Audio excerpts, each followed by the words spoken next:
Thanks for joining us on the show that dives headfirst into all things people, power, and politics. This is The Pulse.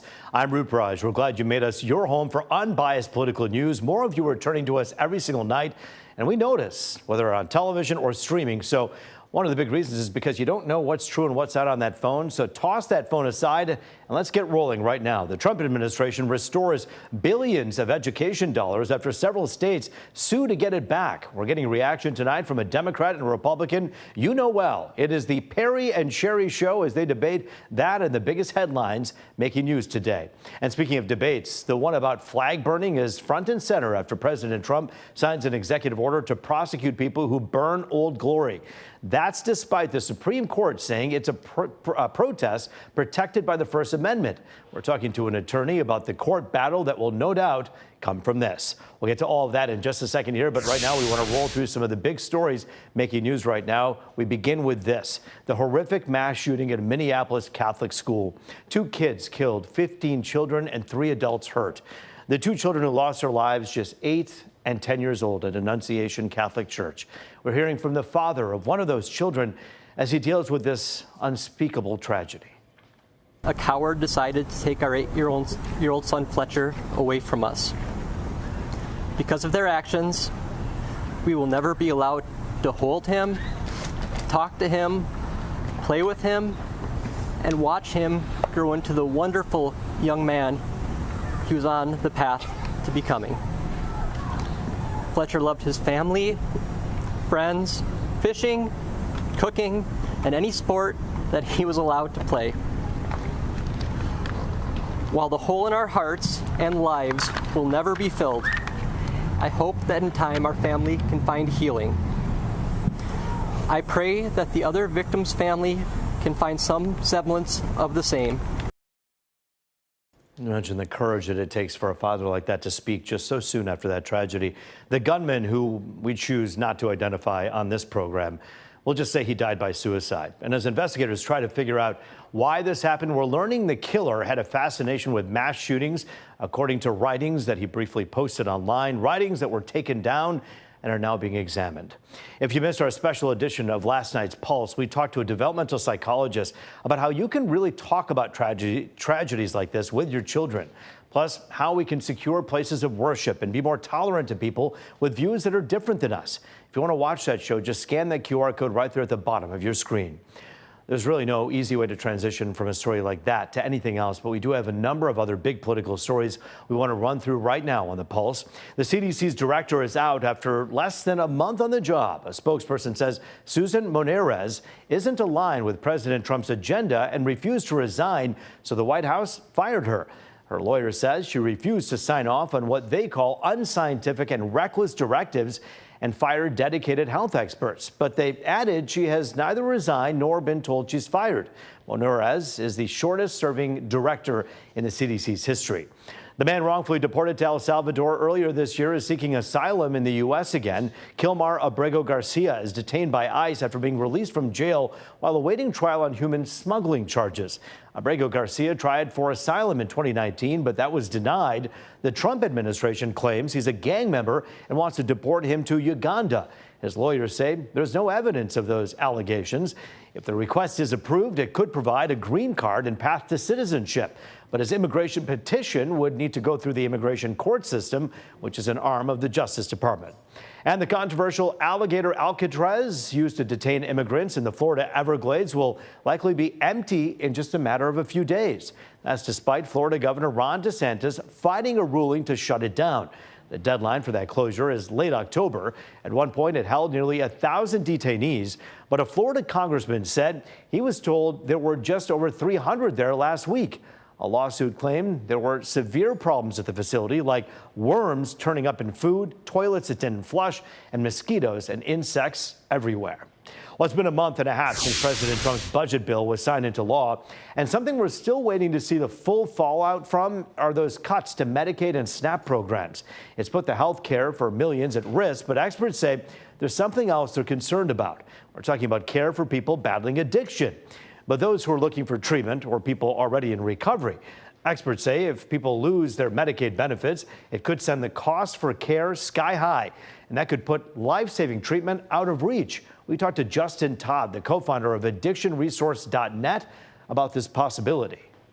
In addition to Medicaid-funded facilities, there are private facilities, but for detox and residential treatment, a private facility may cost as much as $1,000 a day out of pocket. And that's out of the reach of most Americans. And individuals going to those facilities are usually covered by private insurance, which offsets a big chunk of that cost. So it definitely would limit access to that type of treatment as well as medications. Fortunately, there will be some scholarships and grants that might be able to help cover some costs, but still it's going to really limit access.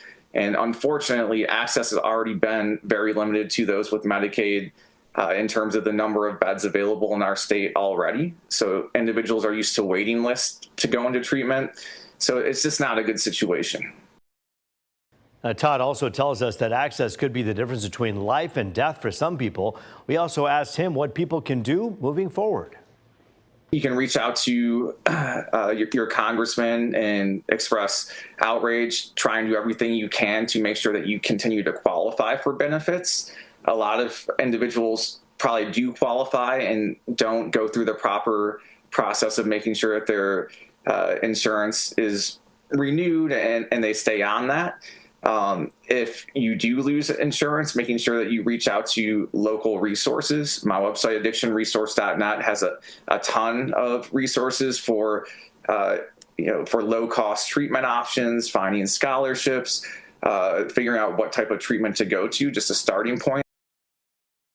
Todd tells us one of the big takeaways is that there are resources out there for people, and it's critical for people battling addiction or someone who knows someone to look for those options right away.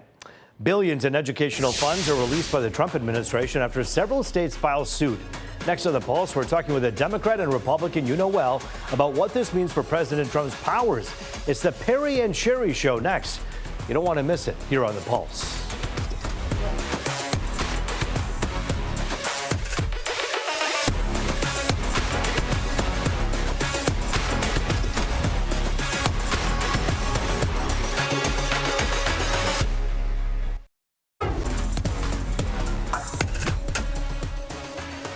Back now on The Pulse, looking at all things people, power, and politics. Here to talk about the unfreezing of education dollars and a whole lot more.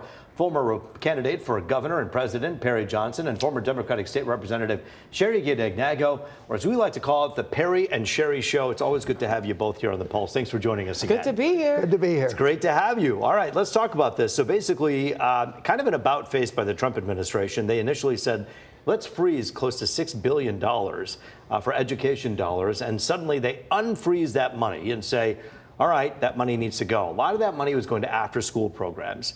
People were very concerned about this. Sherry, as an educator and someone who cares deeply about kids, your reaction to them kind of reversing this? Well, first of all, it was just totally a waste of time for schools across the country impacted by this, trying to make sure that, number one, we pass our budgets in the state legislature, schools prepare for opening school. We just started at DPSCD this past Monday, but schools across the country are depending on this money to make sure that they address their after-school programs, professional development. You saw signs and posts from everywhere, schools, traditional public and charters crying out saying, we don't know where we will get this money from. So it was a total waste of time, and it was breaking the law, basically, because the president does not have the wherewithal to violate the 1974 Empowerment Control Act that states that Congress has the right to adjudicate these dollars, and he doesn't have the right to take them away. I find this interesting, Perry, because we all know that Congress is in charge of appropriating funds to the country. That's what they do. This was not a proposal that President Trump was stopping. These were appropriated dollars that he says, hey, hold the train. Do you think this president is showing that he's out of touch by saying things like, let's just hold the $6.4 billion for after-school programs? And do you think he realized that when he decided to reverse course? Actually, I think this is a common theme. Remember, the Democrats were trying to see what they could do to freeze up some of the money under the Biden administration. But the whole goal on this is to try to get the best possible results in our education system. I think everybody has to recognize that we have a huge problem Do you realize that in the last testing, we had only 27% of the people in 8th grade that were competent in math and English? Then in addition to that, the state of Michigan this last year finished 10th, with the bottom 10 of the entire United States. But Before Perry, that, it how was does 6. holding back $6 billion in after-school programs help that problem? Well, that goes back to the overall theme. You know, my theme was always that we should try to cut 2% on all of this spending that we have across the board. Even on education? On everything that we have, we should see what we could do to try to save, because we want to get maximum results. Does that mean that we want to throw money away, or does that mean that we want to try to make sure that the money is spent in the best possible way? I think that Trump has demonstrated that he is going to do whatever he can to try to maximize efficiency. If Elon Musk was still there right now, perhaps this would still be a fight. Elon is gone. The president is, in that sense, not kind of doging this out, but rather using his administrative powers, his executive order power to do this stuff. Do you see him reversing course as an about-face, Sherry? Well, in this instance, this is his strategy. Perry was right on the first part of his statement. This is a pattern. This is a strategy that the president has continued to use. He's going to always push the metal as far as he can go until his car stalls out, Tesla or otherwise. And he's realizing now that when these states come together, the attorney generals from 24 states that took him to task, he realizes he's breaking the law. And that's the question that he asks. Is this right? It's not right, Perry. And cutting education across the budget when you're giving to the rich and still disinvesting in education, everybody doesn't have the wherewithal to send their child to a private school. Everybody doesn't have the wherewithal to have a nanny come and take care of their children while they're at work after hours. And so these programs have to be funded. Professional development have to be funded. After school programs have to be funded. And you don't do that by taking away $6.8 billion from America's children. Perry, when you listen to the president say things like, look, you know, I want to save money, or perhaps as you say, no, I want to get optimum efficiency. Optimum efficiency. Okay, so efficiency, right? So correct. Perhaps that means spending less and getting more bang for your buck. Perhaps actually, it means sometimes you can go out and you spend $10 and you get more for $10 than you would spending $50. But is this more of a vendetta against woke programs for this president than it is about true efficiency in your mind? Well, I know that he and I are on the same page on the woke.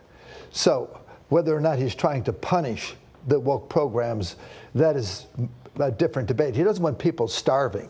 So the idea of not getting money to people so that they can get food, because some people only get food when they go to school. We have people that are literally in a position where they don't have food, and the only time that these kids can eat is when they go to school. So some of these programs are necessary. How do you explain the cuts to SNAP then that go into effect in the big beautiful bill, so to speak? I think he's primarily concerned with efficiency.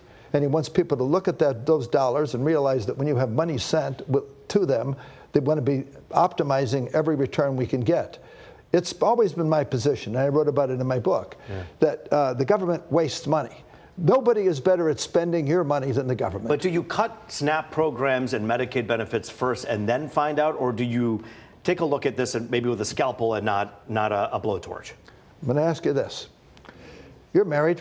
Yes. If you want to make sure that your wife is going to try to optimize the overall return, do you just say, go and spend freely, or do you say, hey, wait a minute, we're going to take control of that credit card bill and we're going to limit ourselves to $2,500 a month? I don't think so. Well, first of all, you make well, maybe not your what I think is interesting is you have a very interesting model of how you look at this. My wife is in charge of the finances. Hello. And the one who's kind of calling the shots over there. Okay, let's talk about some other executive powers here. This militarization and the police presence that we're seeing. Now we're hearing President Trump say, hey, let's go ahead and move this into Chicago as well, and perhaps other cities. Sherry, when you first hear that, look, there are crime issues in this country, and there are people, by the way, black and white Americans, who would say, man, we need some help here. Is it a bad idea for the feds to help out? You don't do that by stepping over local control in the governing cities and then throw out dog whistle remarks that basically stoke racism. And that's what this president continues to do. Speaking about the mayor in that city, in Chicago, saying it's the worst mayor ever. I mean, he's doing nothing but continue to divide the country and stoking hate. And so a real leader doesn't do that. A real leader doesn't do that. Sherry, do you believe that the crime numbers that many of these Democrat-run cities are putting out are actually accurate? I think that there are some challenges across the country, but where does this resonate from? The challenges that we are seeing as it relates to poverty, the lack of access to quality education, the lack of access to jobs. So we have to look at the root problems. And when you think about this, look at the shooting that we just saw. My heart go out to the families losing children, but we got to deal with mental health issues as well. And we've not invested in mental health the way that we should in this country. Perry Johnson, I would think that the first person to raise their hand and say, wait a minute, feds, back off, slow your roll, would be Republicans who would talk about a well-regulated militia. The folks who would first say, you know what, the feds are exercising too much power over us as autonomous, conservative human beings. And yet, Kristi Noem herself, years ago, kind of warned against President Biden at the time, saying, I can't believe they're even thinking about federalizing anything. They should stop doing that. Why suddenly the switch when it's President Trump calling the shots? Well, I'm not exactly sure that there's that much of a switch, other than the fact that we realize we have to try to make this a very safe country. And I don't think it has anything to do with racism. You'll notice that when they take a look at throwing darts, we throw as many darts at the governor of California as any person in the world. Yeah, but usurping local control, I guess my question is, the conservative mantra for all of these decades has been, feds, get your hands off my local government, get your hands off of me, right? I mean, there was actually don't tread bumper stickers on people's cars. Yet when President Trump says, let's send in the troops, those stickers are nowhere to be found. Why is that? Well, we have a severe problem. I don't think anyone could deny the fact that things are not looking very good in some of the major cities. And they have had all this time to try to correct things. Now, if you were the president of the United States, are you supposed to say, well, I give up, I'm not going to do anything about it? Well, that isn't President Trump's thing. 30 seconds left. You're supposed to lead the country and not serve as a thug in the White House stoking racism. You're supposed to work with those who are in charge at the local level instead of trying to divide us. Nothing about this man is presidential. In fact, he's insane and he needs to be checked for mental health challenges. But the people, unfortunately, in some instances, I suppose, voted for this, and we're going to have to deal with it during the next and upcoming election. And every piece that comes out of the White House in Washington that affects us here at home, we'll talk about it here with a conservative and with a Democrat, two very reasonable people here, and we thank you both, Sherry and Perry, for joining us here on The Pulse. As always, great to see you. By the way, I think he's done as much as any president in history in this short time frame. Destruction. Perry Johnson. Sherry Gay-Degnago, good to see you both. Up next, President Trump takes on a controversial protest. He wants to prosecute people for burning the American flag, even though the Supreme Court has said it's protected as free speech. We're talking with an attorney about the cases that will likely come out of this here on The Pulse on Fox 2.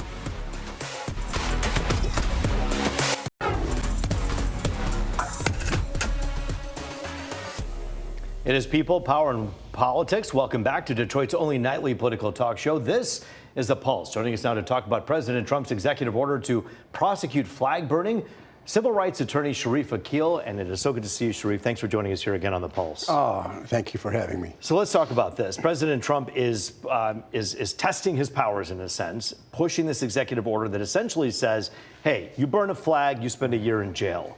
What's wrong constitutionally with what he's saying? Oh, this is really an abomination, a bedrock law, that burning the flag is pure core political expression.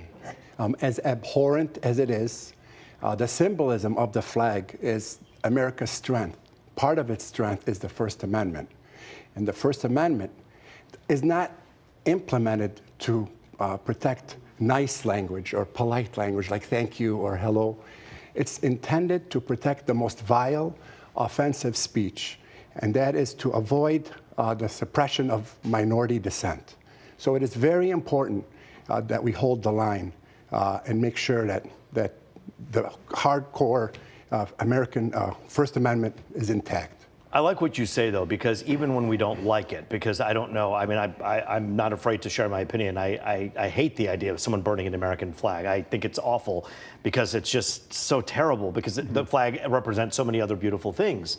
But this is, you're saying someone's right. The same way someone at a pro-Israeli or pro-Palestinian rally may say things that the other group doesn't like or we don't like, but the bottom line is that's protected as well. How is this president going to try to push that envelope right now? Well, it's a disguised attempt by attempting to use content-neutral laws, such as a disorderly conduct or any type of open burning code regulation, to suppress that form of expression of burning a flag, as abhorrent as it is. So he's encouraging prosecutors to prosecute anyone who burns a flag, but using some content-neutral code. So it's a backdoor attempt to really suppress speech, because no matter how vile it is, and that's against the Constitution. So the U.S. Army veteran who yesterday, outside of, I believe it was Lafayette Park, outside the White House, burned a flag, was arrested, but it wasn't for burning the flag. It was for not having a permit and burning the flag in the park. Is that what you're talking about? Exactly. I mean, this is kind of similar to Gregory Lee Johnson in 1985 when he burned a flag in Texas protesting the Reagan policies. And at that time, they prosecuted him for violating a state law, and the Supreme Court said no, that was pure political expression. So here, they're trying to use some content-neutral code, but the key thing here is going to be tension at the court, because they're actually targeting speech and or a viewpoint that you don't like, or you're trying to, or an unpopular point of view, and that's crossing the line. I think President Trump, it's safe to say, that doesn't mind having so many of these cases discussed in the court of public opinion.